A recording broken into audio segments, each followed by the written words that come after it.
Services YouTube channel. Joining us today are Major General Paul Knapp, Wisconsin's Adjutant General, and Department of Health Services Deputy Secretary Julie Willems Vandyke. They will be providing an update on the important work that continues to take place at the SEOC. After some brief opening remarks, we will open the line to questions from reporters in the order in which their RSVP was received. We will go first to Major General Paul Knapp, Wisconsin's Adjutant General. Good afternoon, ladies and gentlemen. I'm Major General Paul Knapp, and I'm Wisconsin's Adjutant General. I'm here to update you on the role of Wisconsin National Guard and our State Emergency Operations Center as we continue to respond to COVID-19 efforts. One mission that we are taking part in today is augmenting polling sites in support of the 7th Congressional District elections. Due to a shortage of poll workers, the National Guard activated approximately 160 service members to state active duty to support this mission. These Guard members are serving in their home counties. They have been properly trained, just like any other poll worker, and will be wearing civilian clothing and will observe the physical distancing guidelines that have been established at each polling site. We appreciate the efforts of the Wisconsin Elections Commission and the volunteers we will be supporting today at the polling sites. The Wisconsin National Guard has also been heavily involved in COVID-19 specimen collection all over the state. We started with just 3 mobile test teams and have expanded this effort to 25 teams. Today we have 21 of the 25 teams currently on mission, supporting 16 different testing sites. To date, the National Guard has collected more than 17,000 specimens, which included an increase of more than 4,000 collected in the last 24 hours. By tomorrow, all 25 teams will be actively performing this mission all over the state of Wisconsin, involved in more than a dozen counties. I'm also very proud of the men and women of the Emergency Management Center and everyone across the state government working tirelessly behind the scenes at the State Emergency Operations Center. In closing, I want to encourage everyone to take a moment and look up to the skies this evening. Pilots from the 115th Fighter Wing will be conducting flyovers of more than 20 healthcare facilities across the state. In addition, the 128th Air Refueling Wing, based in Milwaukee, will perform an in-flight refueling mission in support of this exciting statewide event. The purpose is to honor Wisconsin's healthcare professionals and first responders. The flyovers are being accomplished as part of a regular training and proficiency mission, which are required for pilots to maintain currency and remain up to date on qualifications. The flyovers will begin around 5:45 p.m. tonight, and the schedule, which outlines the times and locations, have been communicated on the Wisconsin National Guard and the 115th Fighter Wing websites and social media pages. Again, I appreciate your time, and I want to thank you for your support of the Wisconsin National Guard and the State Emergency Operations Center. Thank you, General. We will now hear remarks from DHS Deputy Secretary Julie Willems Vandyke. Good afternoon, and thank you for joining us today. An integral part of our Badger Bounce Back plan is increasing our testing, which the General has already spoken about. So I want to take a little time today to walk you through what getting a COVID-19 test can look like. First of all, you show your ID to get a test, and if you are experiencing any symptoms of COVID-19, or if you have been exposed to COVID-19, you'll be asked about those elements. As a reminder, the symptoms of COVID-19 are a fever of over 100.4 degrees, cough, shortness of breath or difficulty breathing, a sore throat, headache, chills, muscle aches, and a new loss of taste or smell. If you are experiencing even one of these symptoms, please get a test. Or if you know you have been in contact with someone who has tested positive for COVID-19, please get a test. No matter where you live in the state, your next step can be to call your healthcare provider and ask for a test. Explain your symptoms or exposure and ask to be tested. DHS is also partnering with the Wisconsin National Guard, as we've heard, to stand up community-wide testing sites in areas that have extensive community spread and areas that have very low testing. So at these locations, or to find about these locations, please visit our website at dhs.wisconsin.gov. www.wisconsin.gov/testing. You will find a map of Wisconsin with each site listed along with dates and hours of operation. Remember, if you do not live in one of these communities, you can still access a test by calling your healthcare provider. When you get tested, the nurse or possibly a citizen soldier, if you're at a National Guard community site, will take a nasal swab. It's not comfortable, but it's an accurate way to get the material our labs need to run the COVID-19 test. Test results take a few days. If you had a test because you have symptoms, it is important to stay home and remain isolated while you wait for the results. We understand that waiting to hear about your results can be a stressful time. Please remember to take care of yourself, to practice self-care while you're also practicing physical distancing, stay connected with family and friends virtually, and know it's okay to ask for help. Your healthcare provider will call you with the results. If you test negative, remember that you still need to practice physical distancing and staying safer at home.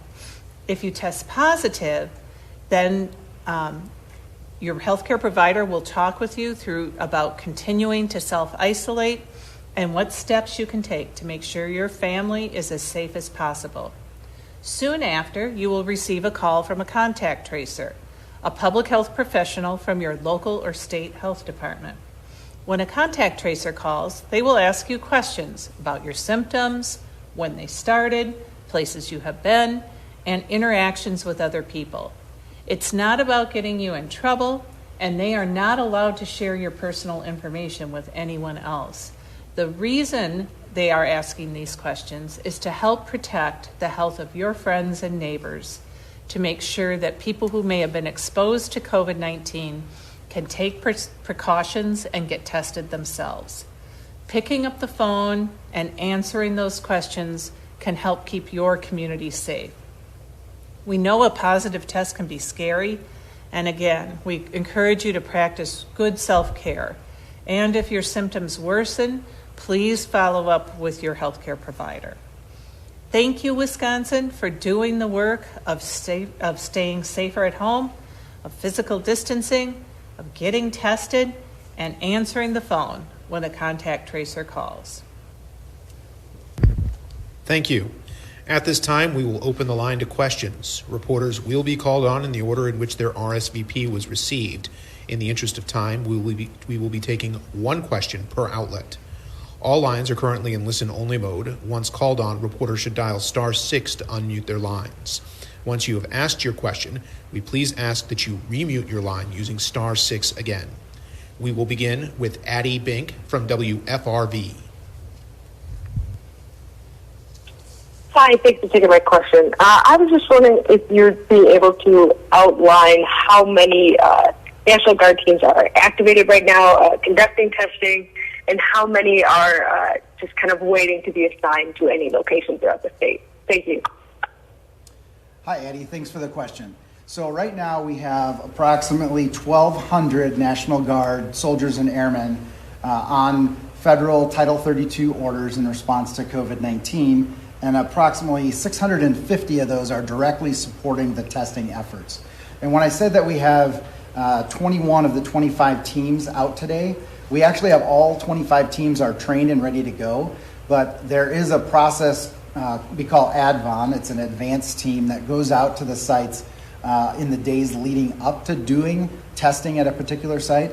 And those ADVON teams then look at the site, they talk to the local emergency manager and public health officers and coordinate the efforts for that test to start. So today we have 21 teams in action, 4 teams are doing other activities related to starting testing, and then in fact tomorrow we'll have all 25 out on the road.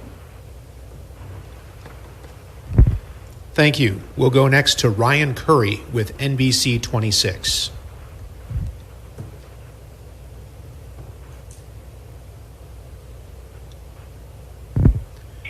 Yes. If an individual, they had symptoms long ago, but they've since recovered, they have been safer at homes, limiting their public exposure to essential trips to groceries and whatever, and currently have no symptoms, Is it logical for them to go and get tested? And do you anticipate we'll eventually be offering mass antibody testing? Yeah. Thanks for that question, Ryan.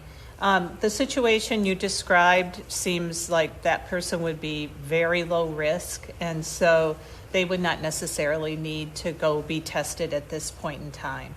The tests we are doing at the community sites are tests for the virus, for the active virus, and so that situation sounds like someone, no symptoms, has been home, minimal exposure, no need to test. In terms of antibody testing, there are uses for antibody testing. One of the ways we can use antibody testing at this point in time is to do what we call surveillance across the state. If we did samplings across our state and looked for antibodies, it would give us a good sense of what percentage of the population may have was exposed to and had COVID-19, because we know many people have either no symptoms or very mild symptoms of the disease. The other reason antibody testing may be useful is to help an individual understand if they had disease. But I want to caution people about that at this point in time. The antibody tests do not necessarily mean you will have immunity for the rest of your life. Remember, this is a new virus and we're learning about it, and we don't know enough yet. So it doesn't necessarily mean you'll have immunity for your whole life. It doesn't tell us how long your immunity would last. And we also don't know at what level of immunity you need to have in order to prevent infection if you were exposed again. So I use some caution with thinking about antibody testing for individuals because you can't consider it protective, but it is an excellent tool for us to use to understand how prevalent COVID-19 might have been in our state. Thank you. We'll go next to Danny Maxwell with WKOW-TV.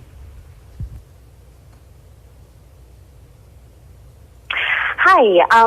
My question is about, we did another turning of the dial, as Governor Evers said today, with some retail businesses able to open today. With this kind of gradual reopening, more testing, are you expecting, more COVID positive tests? I would imagine you might be. But is there kind of a threshold that we would reach, or anything that you're looking at that would make us have to turn the dial back down again, or kind of reverse some of this opening of the economy? Well, we are going to continue to monitor the incidence of COVID from now until we have a vaccine. That is the reality that we are at. We are increasing testing for the very reasons we have both discussed here today, in that it is important for us to know what is the prevalence of COVID-19 in our state. Up until the last few weeks, we've had very, relatively small levels of testing in our state. A few weeks ago, we were only doing a couple of thousand tests a day. I'm really happy to say now we are regularly doing 4,000 or 5,000 tests a day, and our goal is to regularly conduct 12,000 tests a day. That's a really important strategy for us to use, to have this increased testing so that we know we can detect an outbreak if it's beginning to happen. And that will be really critical as we move forward. And we will have to make decisions. If we see outbreaks in certain communities, we may very much work with local health officials in those communities and say, hey, everyone, we need to dial it back. Everybody stay home more to prevent further transmission, because the same risk will occur if COVID starts transmitting in communities like it did early in this epidemic, that we could overwhelm our hospitals. So this is something we'll have to keep our finger on the pulse of as we move forward. And just a word about the opening up of retail. The reason that we made that change in our turning the dial is because this is a fairly low-risk activity. We're not talking about large numbers of people being together. As you know, the order says only 5 people in a retail establishment. This is, with that number of customers in a retail establishment, it is much easier for the owners and the employees to do the kind of physical distancing, to do the kind of cleaning of surfaces that people may touch, and to take proper precautions to reduce the risk of transmission between people.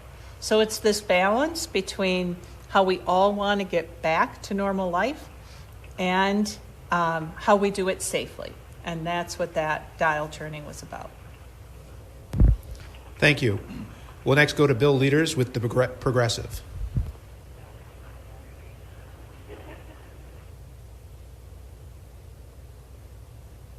As a reminder, *6 to unmute your line.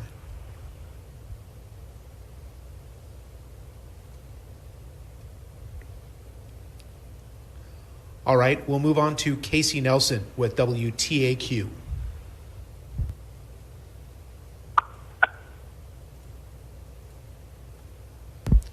Casey, *6 to unmute. Hi, this is Casey. My question is kind of regarding something that Brown County officials said. They're saying that the National Guard isn't testing anyone under the age of 5, and I know there haven't been many cases of people, of kids with the virus, but maybe why is the National Guard not testing people that young, and is there any concern that younger children are contracting or spreading the virus? I think I'm going to pass that one over to the Deputy Secretary in terms of the age that we want to test. So the reason the National Guard is not testing children under 5 is because of the technique, and that's a pediatric test with children with much smaller anatomy and better conducted by their pediatrician. And so that's why we have an age limit on that. In terms of can children contract the disease and spread it? Yes, they can. In terms of where we to date have seen the virus, we've seen it much more in older populations. And so that would be another reason not to subject youngest children to the trauma of testing in their car seat or in their car. So this would, we are testing populations that are certainly more likely to have the disease, and we've seen it much more prevalently in adults. And so that's the focus of our testing. Thank you. We'll go next to Gwen Gunther with the Wheeler Report.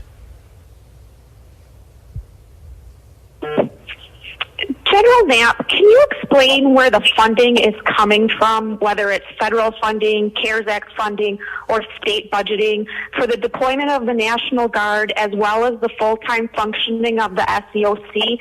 And how long before you expend your budget and need to ask for additional funds? Okay, that's a great question. Funding. It's an extremely complicated answer. So there are, as you mentioned, there's federal funding, there's state funding, there's CARES Act funding. So the one thing that I do want to say is that the 1,217 soldiers and airmen that we have on Title 32 orders, that is 100% funded by the federal government. Now those soldiers and airmen still stay under the direct control of Governor Evers as the Commander-in-Chief.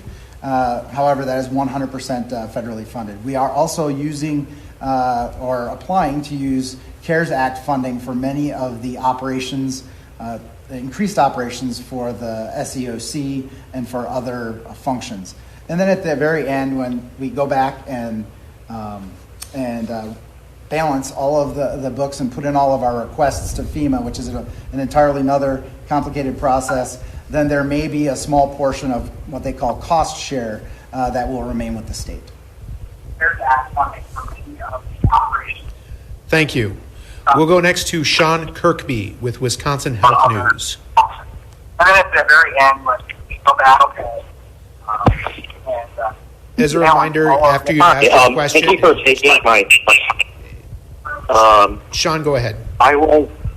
Yeah, thank you. I was wondering, I see some concerns about Racine County seeing a spike in COVID cases.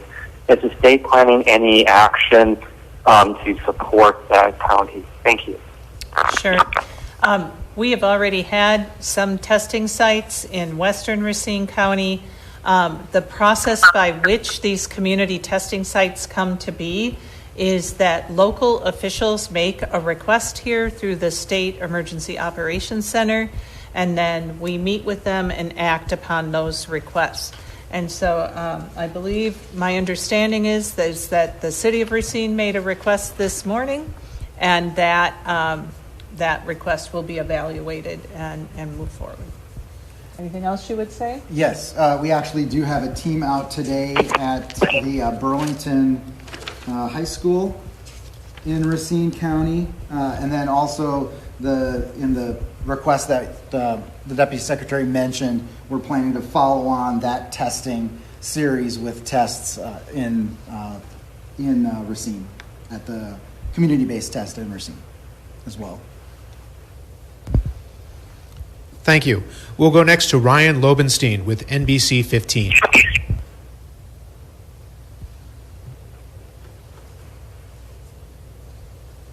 Hi, this is Tajma in Ryan's place.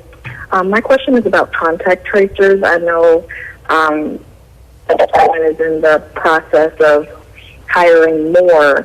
How important is this as we continue to increase testing and even get towards reopening to have enough contact tracers? I can only say it's incredibly important that we have this resource available. Testing without tracing is ineffective. And so the whole point of testing is, number one, as we said, to know where the disease is in our state, but then secondly, to know who has it, so that, as I mentioned in my opening remarks, we can have contact tracers contact the person who has a positive test and remind them why it's so important for them to stay home and isolated while they have symptoms of the disease so that they are not spreading it to others. And we also need to be in touch with them really quickly so that we can find out who they've been in contact with so we can ask them to quarantine until they've been through the incubation period of this disease, which is 14 days. Right now, because of Safer at Home, most people don't have that many contacts. So when we call them, it's primarily their household members. But we know as we do start to open up the state, people do start returning to work sites, as they start to go out more and perhaps visit family members. Hopefully not go out into big mass gatherings, because that is not, we will not be recommending that anytime soon. But we do know people have more contacts as we start to open up. And so this process is really incredibly important to contain the virus. We also really need the cooperation of people across the state, that when a contact tracer calls them and says, you've been exposed to someone with COVID-19 on this date and you need to stay home and isolated until this date, that people do the very best that they can to do that. We also need employers to understand this, that people aren't just going to be making this stuff up to get out of work, but that this is really critical in order for us to control the spread of the disease and not end up back in a place where we have to shelter in place again as we have. So these are all really important reasons why we need to do contact tracing. And one last thing I would say is this is clearly a partnership between local health departments and the state health department. Typically, contact tracing is always done at the local level, and the state is here to help supplement those local levels of contact tracing, those local resources, those people who know their community best. When we see surges in the number of cases, when we have big testing events like we're having these last few days in Milwaukee and Madison, and there may be enough cases identified that go beyond the capacity of the local health departments, that's where the state contact tracers will come into play to assist our local partners. Thank you. We'll go next to Jeremy Janine with Urban Milwaukee. I think about the various sites. The original estimate for the two Milwaukee sites was 500 specimens per day. It sounds like nearly double that was collected yesterday. What actually is the capacity? What limits it? How can it be increased? Okay, I think if I heard that right, we're asking what is the capacity in Milwaukee and how much can we increase it? Was that the question? How can it be increased? Okay, so both of the Milwaukee sites yesterday, we were hoping, based on previous experience, that we would get around 500 specimens. Well, each of the sites yesterday one of them did 965 and one did 954. So we were ready for that large influx of demand. And so what we had done is we put 2 test teams at each location, and then we had a backup team ready to surge onto the scene in case we needed additional support. And we ended up doing that shortly after lunch yesterday, and so we were able to ramp up the throughput by adding extra lanes. And so we'll have today in the southern site at UMOS, we have 3 full teams with the number of lanes that we had set up yesterday. And then in the north site, we actually moved a few blocks away to a larger parking area and added a 4th team. So there are some shifts involved because that site is open from 8 a.m. To 8 p.m. So it's a little bit longer than the normal day, but we're anticipating about the same type of turnout today. So really, it's a matter of adding teams and adding additional lanes in order to ramp up throughput. And our goal is to make sure that people spend a reasonable amount of time in line. We don't want people to wait too long, but then I also hope that people understand that when we're testing that many people in a drive-through setting, that we're doing the best that we can to get everyone in as quickly as possible. And I do have to say that this morning I had a chance to go out to the Alliant Energy Center and look at the testing efforts going on here in Madison and for Dane County and the surrounding areas, and it was going very well. It's a really smooth process. There were no traffic backups.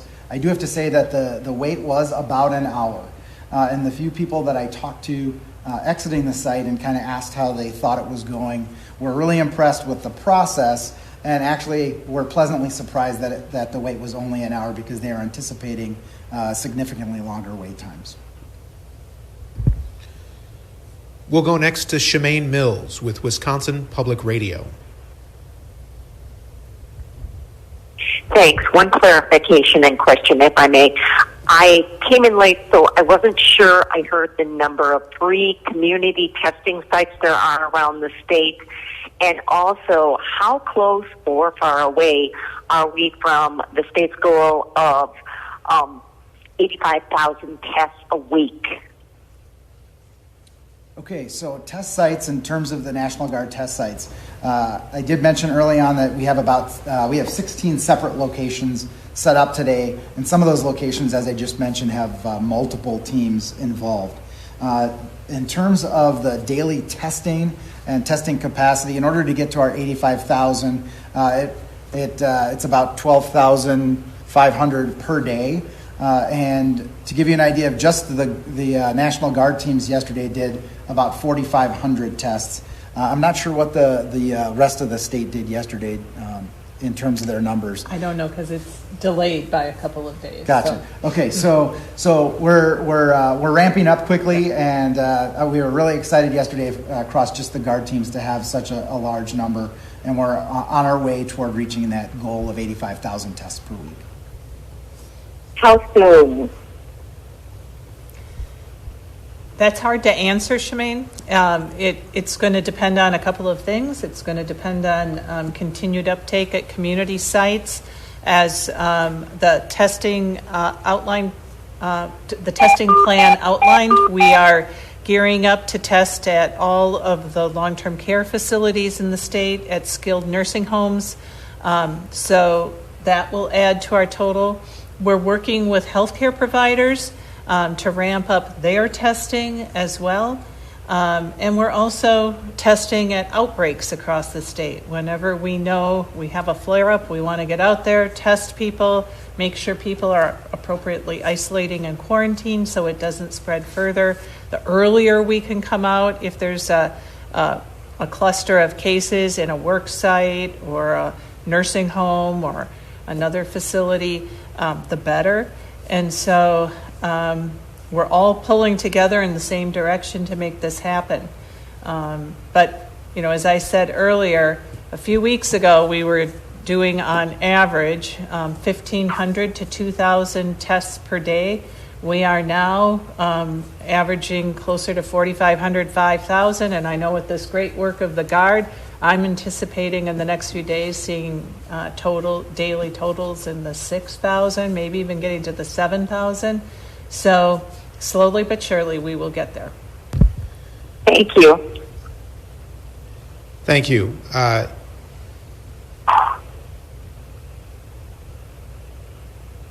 In the interest of, we had a technical difficulty. We're going to try to go back to Bill Leaders with the Progressive again.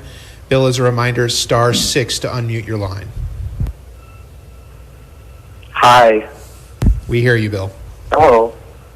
I have a question regarding the tracing of cases to the protest at the state capitol on April 24th. On Friday, Secretary-designate Palm said that contact tracers were asking people who tested positive whether you came to the protest or went to another large gathering. This is different from what spokesperson Jennifer Miller has said, which is that contact tracers ask about large gatherings, quote, but not specifically about protests, so there's really no data on who may have contracted COVID-19 at a protest.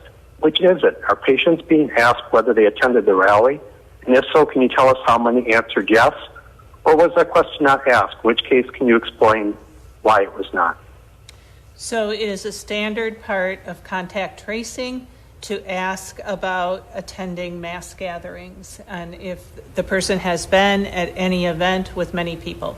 We ask the question that way in a generic form because we want to capture a wide variety of opportunities where people might come together, because that is the risk factor. Many people in a smaller space or in close proximity to each other. We do not ask about specific events. People sometimes may, we ask if they've been in a mass gathering. If so, we ask where, and people may give more specific information. So it's, have you been in a mass gathering? And then tell us a little bit more about it in the interest of letting other people know there may have been an exposure at that particular slot. So that is how the contact tracing interviews happen. Thank you. We'll go next to Bob Hay with Wisconsin Radio Network.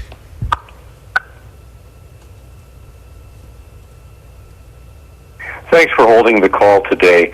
Regarding larger retailers, could you explain briefly what sorts of precautions they would need to take in order to eventually open up? Would it be similar to what's being deployed by grocery stores around the state?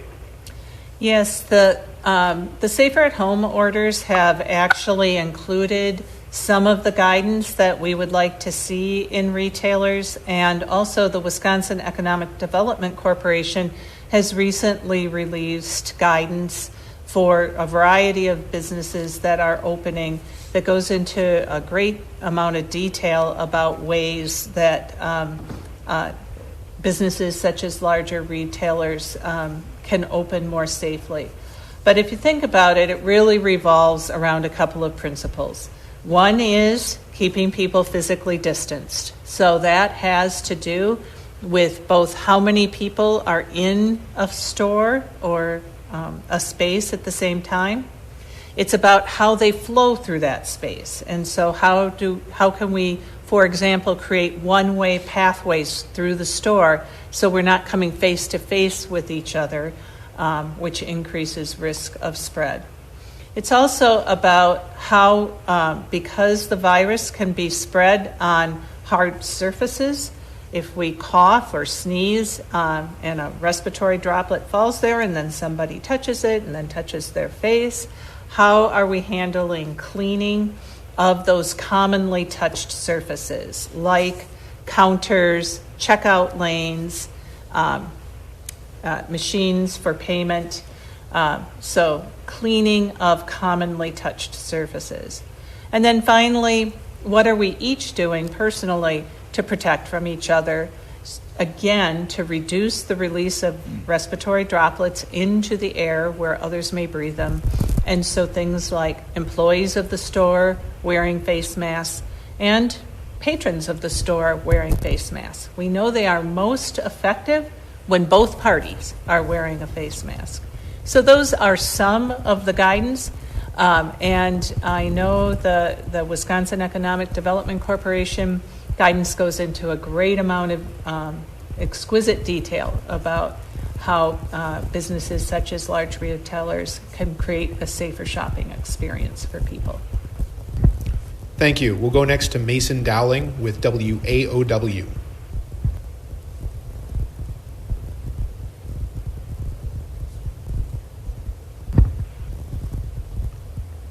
Mason, as a reminder, *6 to unmute your line.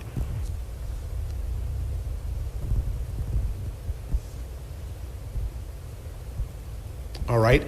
We'll move on to Riley Vetterkind with the Wisconsin State Journal. My call. Just to follow up, actually, to Bob Hegg's question, I'm wondering regarding face masks, is it the DHS guidance, or would you advocate for stores that are opening up, as well as the larger retailers that are already open? Should they be requiring face masks? Is that most effective to prevent the virus? Thanks. Well, we will leave that to each individual business to make that decision for themselves. Our public health counsel about what makes it safer is that it is what I just said. It is safer if both parties are wearing a face mask, because it is both, when you wear a face mask, you are preventing spread of your own respiratory secretions to other people. And if the party across from you is also wearing one, you are both preventing your spread of secretions and putting a barrier in place against others. So if we all want to do our part to reduce the risk of transmission when we are out in public, encountering people that we don't encounter in our normal daily life, it is safest if we all use a facial covering when we're out in public. Thank you. We'll go next to Todd Richmond with the Associated Press.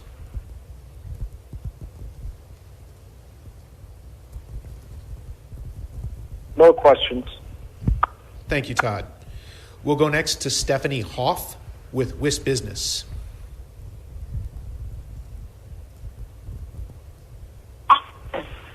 Good afternoon, and thank you so much for having this call. My question is for General Knapp. What exactly are Wisconsin National Guard's duties for today's election in the 7th Congressional District? Hi, Stephanie. The Wisconsin National Guard, in support of the 7th District elections, are fulfilling a number of roles, all the way from poll worker to general helper to cleanup to assisting with sanitizing. So anything really that those local clerks want them to do. So they were brought on to state active duty, they all received training as poll workers and are working in their home counties, so that if those clerks wanted them to be actual poll workers, they would be qualified. But when they get there, they're kind of like all other volunteers at a polling site, as your neighbors out there in the counties, and they're doing basically whatever the clerk needs them to do to make the election successful. Thank you. We'll go next to Stephanie Fryer with WISC TV.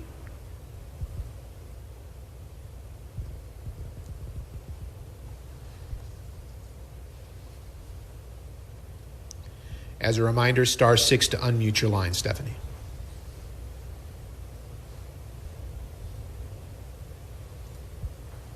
We'll move on to Adam Rogan with the Journal-Times.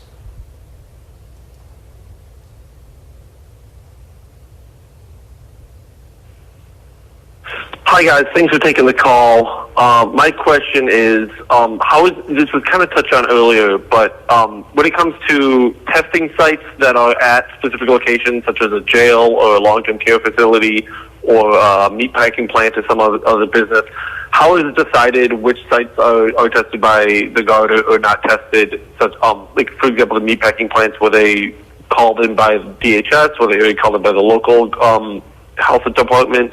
Was it the companies themselves? How did that decision get made? So I can take the first crack at that. So the way that happens is all of these testing sites are requested by the local public health officers and emergency managers and the local authorities based on their need. And so one of the things we do when a request comes in for either a community-based testing site or other type of an outbreak site like you mentioned, then we ask them in the local area what are their capabilities and what are their requests. And they put in what's called a request for assistance. And so in that request, they would ask for specifically what they wanted in order to support that testing, such as like test kits. Some of the requests that have come into the State Emergency Operations Center for things like nursing homes or long-term care facilities already have a medical staff that are capable of administering those tests. And so in that case, they may just need the testing supplies, or they may need some additional PPE, or whatever it is that they need. That's what we try and fulfill at the SEOC. So, and in some cases, if it's very large, or it's specifically requesting a community-based testing site, then many times it comes to the National Guard to fulfill that. But there are also a lot of the healthcare systems around the state are talking about setting up their own community-based testing sites as well. So that's something you probably will see in the future in addition. As a reminder to all reporters on the call, please mute your lines. Someone's typing and it's being picked up.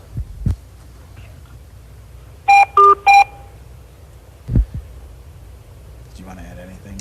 Oh, sorry. No, I think the General did a very good response to that question about outbreaks. And I would just add, we encourage people to conduct testing on their own.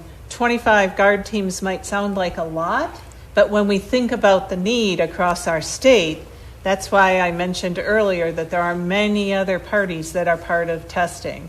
And so, again, for example, in a workplace outbreak, many employers have an active occupational health section as part of their business, and this is very appropriate work for them to do.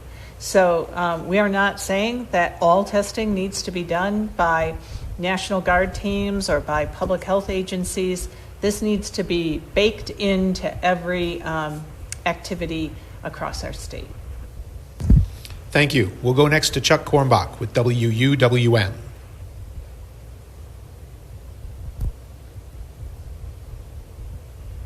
Good afternoon. A couple of questions about nursing homes.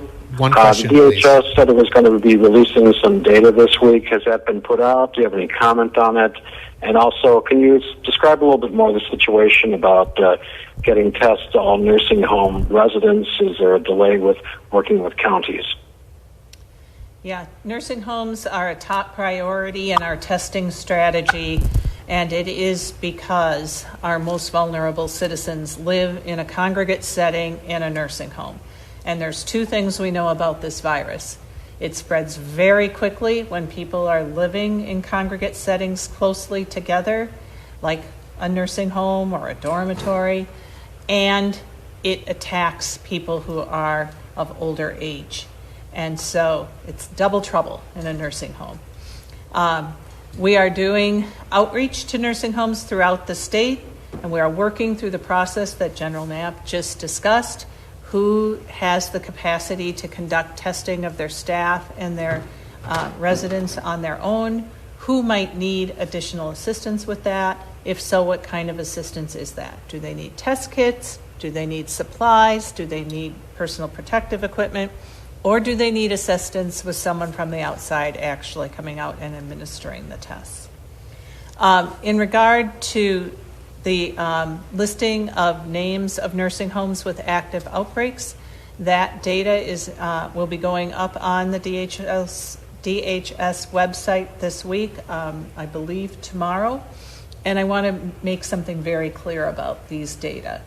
The reason we are posting these data is because we are at unprecedented times where family members do not have the ability to go in and see their loved one in a nursing home for their own protection. And so we are working to increase transparency of where there may be disease. In most cases, family members are going to already know this because the nursing home has already contacted them. Our nursing homes across the state have stepped up in this pandemic. They have taken the recommendations that both the federal government and state government have made to them to protect their residents. They have increased testing. They have created isolation facilities, and they have responded. So this is an opportunity to increase transparency for the family and friends of loved ones who live in those facilities, and it will include those facilities with active outbreaks. And once the outbreak is resolved, the nursing home's name will be removed from the list. Thank you. Our last question today comes from Mary Spicuzza with the Milwaukee Journal-Sentinel.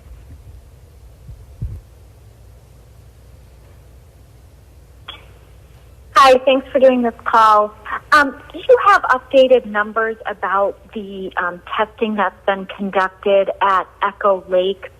I know there's been concerns about an outbreak there in terms of how many people have been tested and how many have tested positive.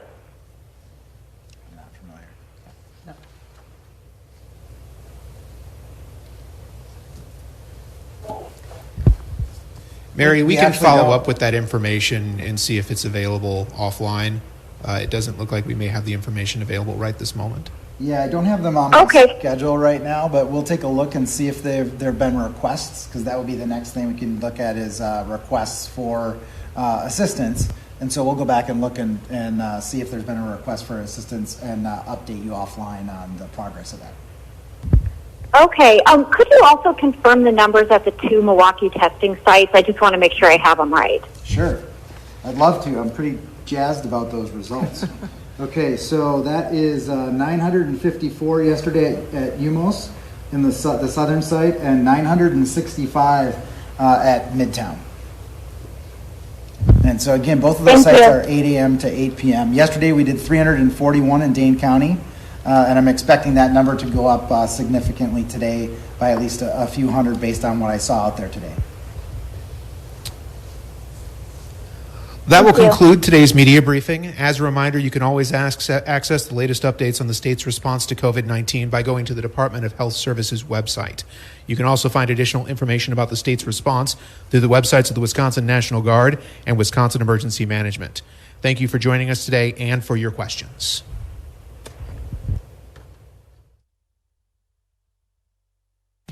This program is a production of WisconsinEye, an independent, nonpartisan, nonprofit media network with a mission to inform, educate, and engage the citizens of Wisconsin.